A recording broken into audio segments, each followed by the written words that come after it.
Looking back, the 2021 NBA draft classes turned out to be absolutely stacked. But what's odd is that neither of the top two picks are considered the top player out of that pool of talent. And really, there's not that much of a case for them. Either Cade Cunningham and Jalen Green were considered to be, along with Evan Mobley, the prizes of the 2021 NBA draft. If you were to ask Jalen Green, he would tell you directly he was the prize of the draft.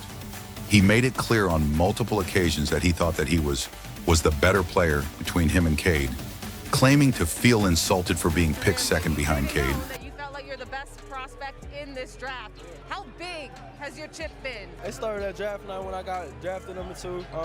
I felt I was number 1. Jalen's emotions towards Cunningham were also seen on the court, as in Summer League 2021. Jalen took it to Cade and made sure he knew about it. Looking at a 30-27 ball game right now with 7:20 to go. He's feeling that defender on his back. Deep three, Butter. Locked up by Hayes. Green for 3, Butter. Jalen Green. This was a genuine rivalry, and it ended far sooner than anybody could have thought. The truth is that there was a rivalry here, and this extended to NBA fans who was the better player, who deserved to be the number 1 pick, however, only a few seasons into their NBA careers. And this discussion has become completely depleted, because for a rivalry to exist between NBA players, the players in that rivalry have to be good, or at least relevant. T called this a rivalry is comical at this point, and for this reason, the discussion between these two has drifted from who's going to become the better player into what went wrong with each of their careers, and why have both of them failed to live up to what we once thought that they could be between the two. There are plenty more excuses to be made for Cade Cunningham than Jalen Green, and these excuses are very valid for the most part. And the striking difference between Green and Cunningham is that Cunningham's Pistons are in fact slightly better with him on the floor, than off, which for a young player is usually pretty impressive with Jalen Green, though the Rockets are a much better team with them off the floor. Houston is 8 points better per 100 possessions when he's not playing with that.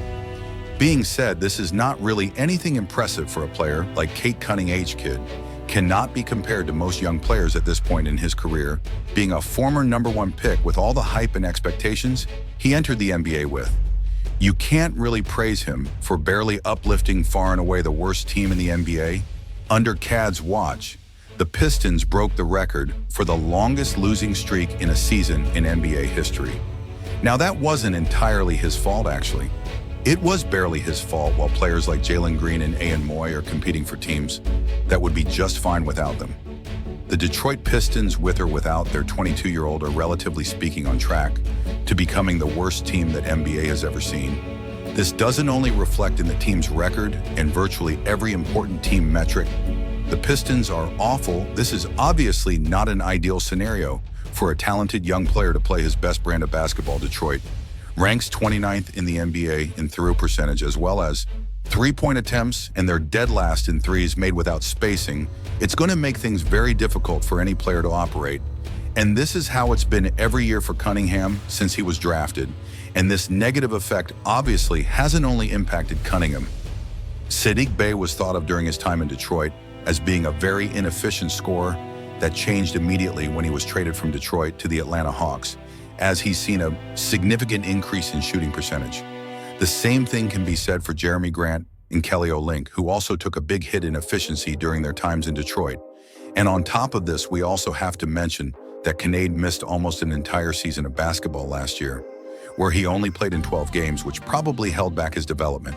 So all things considered, Cunningham's been a pretty solid player so far, who's been tasked with leading the worst team in the NBA, and that's no light task, and yet he seemed to improve quite a bit, at least statistically, as this year his numbers have risen to 23 points per game, assists 45% from the floor, and 34% from three. Definitely solid numbers for a play who's not exactly been placed in a good environment to thrive.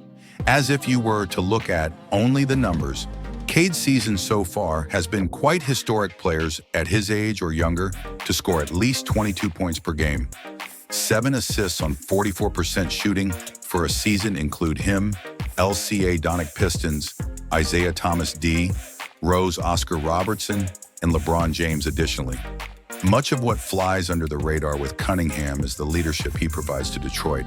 A great example of this comes in his performance in the exciting game against the Brooklyn Nets on December 26th, where if the Pistons lose, they'd break the NBA's longest losing streak. Kate played his heart out throughout the game as he scored 41 points on 15 of 21 shooting. He ended the game with a plus-minus of +5, but his team lost by 6 despite the effort. It definitely felt like throughout that run that Cunningham was the only player on the team who really did not want to break the losing streak record, as he would then go on for 31 the next game, which they lost, and then 3 the game after that, where the Pistons finally won. It wasn't enough, but Cunningham did everything he could to prevent his team from making NBA history in a very embarrassing way. But with all that being said, Kate Cunningham has cemented himself as a member of arguably the worst team in NBA history. Whether it's fair to him or not, that's how fans are going to view him, a decent player. Putting up numbers on a horrible team, which in year number 3 for a former #1 pick, is not going to cut it due to his team's lack of success. You can't compare him to players like Evan Moy, Franz Wagner, Scotty Barnes, or Alperen Sheenan, and forget Jalen Green. There's no pretending at this point that Kate's even relevant enough to be a part of any important NBA discussion, much less a rivalry. This takes us to Jalen Green, and unlike Kate Cunningham, who keeps his views to himself, Jalen Green is a very expressive player. Both on and off the court, he's known to say what he thinks, and many of his thoughts haven't turned out too well for him. Because for a player that has so much to say about how great he is, Green hasn't lived up to the expectations he put on himself. The claim that he's a #1 pick worthy, that's setting the standard to a very prestigious group of players. By year 3, most #1 picks, and certainly good draft picks, are beginning to make an impact for their respective NBA teams. Jalen Green is a hard net negative for the Rockets every time he steps on the court, and we don't have to dig into the advanced numbers to understand that Green is not just a negative force for his team, but also that he hasn't really improved that much since his NBA career began. He's shooting a career low field goal percentage. His points per game is nearly back to his rookie numbers, and he's failed to make a meaningful leap as a playmaker. These stats speak for themselves, but they don't even consider what the eye test tells you about Jalen Green, which is that he often displays a very concerning lack of effort in situations where he's not directly involved on both ends of the ball. It might be surprising to some, but Jalen's an elite defensive player when he wants to be. If a player is capable of being that way, why not always? Be the reason always comes down to effort, which Jalen isn't exactly known to show at all times. But when locked in, there are few guards who can shut down opposing players as well as Jalen Green can. His agility and speed are both in the 99th percentile among NBA players. His screen navigation is often striking how well he could do it.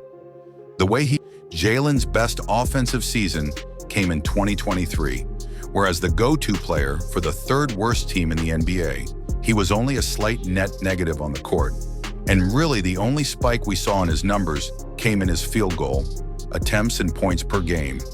And now that this season, the Rockets have made some really crucial additions to the roster, and that Alperen Sheenan has taken the leap into stardom, Green's been forced to play the most complimentary role of his entire basketball career, spending back to probably when he was a little kid. Needless to say, this hasn't been a good development for Jalen Green, who hasn't overnight become a worse basketball player, but he's become more desperate to shoot. When he gets a chance, Jalen's shot selection has somehow gotten worse in an attempt to take matters into his own hands when there are more competent players on the roster to do so. This has resulted in Jalen's main attraction as a player being completely taken away from him. If there was one thing he was known to do well before, it was score the basketball, but this season, he's making a career low percentage of his attempts. And because he's not an active defender, nor an active off-ball scorer, or somebody who excels in any area other than scoring it, makes Jalen Green is such a hard player to play for a team that's doing really well without him. Right now, this all being said, Jalen should continue to get more touches. What's on him, though, is to limit the step back, threes, and the absurd contested shots. More activity when he's not directly involved in a play would significantly help his performance too. The potential is there for Jalen to become a great player, So although the Rockets are clearly trying to make a playoff push this year, they're not going to become a great team at any point in the near future with this roster, unless Jalen Green develops into the player scouts thought he could be a few years ago. So it's worthwhile to keep investing in him, and so Jalen and Cade have a long ways to go. And there is a chance that at some point in the future, the two figure things out. Obviously, Cade individually has been much more impressive than Green, and there's a lot more weight on his shoulders considering his circumstances to reinvigorate this once rivalry between him and Jalen. But it definitely could happen for both of these players. Thank you for watching. Make sure to subscribe and like. I will catch you in the next one.